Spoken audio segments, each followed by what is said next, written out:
It's Church Hurt Week. We're going to go to the phone lines. I hope y'all are praying. Let's talk to Nyosha in North Carolina. Good morning, Nyosha. Well, when I was going to church, when I was younger, my mom met a guy that was our pastor, and he touched me when I was 10 years old. And I left and went to stay with my grandmother for a while. And I told my mom what happened and everything. And my mom continued to go to church. I didn't want to go anymore because I felt like as a kid, we was going to church Sunday through Monday. And all of a sudden, one day, my life changed. And my mother always told me to always tell her when somebody touch you or do something they shouldn't do. So I did. I told my mom, and I didn't feel like my mom believed me at that time because she kept asking me, was I sure? Are you sure? So I wanted to stay with my grandmother. And I went with her, and I wanted to tell my dad because at the time I felt like my dad was my superhero. He was big and buff and strong and muscled, and I was like, I'm going to tell my daddy. So I did. My grandmother took me to my dad's house that weekend. I told my dad what happened. And that night, my dad raped me. And I never told anybody. So I was 19 years old. Oh, Jesus. By then, I was with a guy for over 9 years. It was really abusive. And I left. I came to Charlotte. I've been in Charlotte for 10 years. I met a guy. We started going to church. He got me back into church. He was a really good dude. He got me back into church. I thought everything was fine up until last year. He touched my 9-year-old. And now...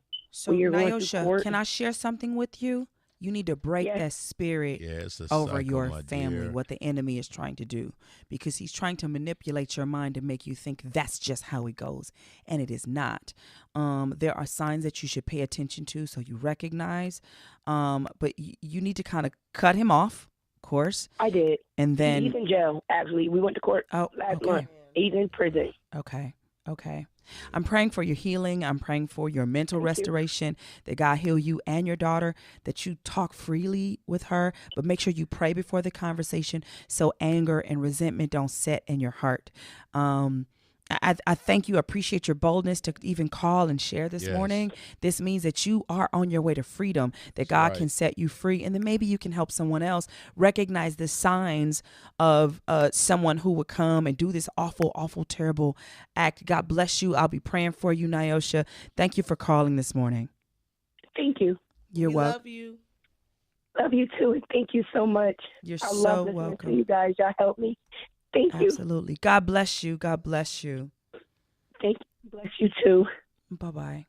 It is heartbreaking. Yes, go ahead. As a father, to hear a daughter say that brought immediate tears to my eyes.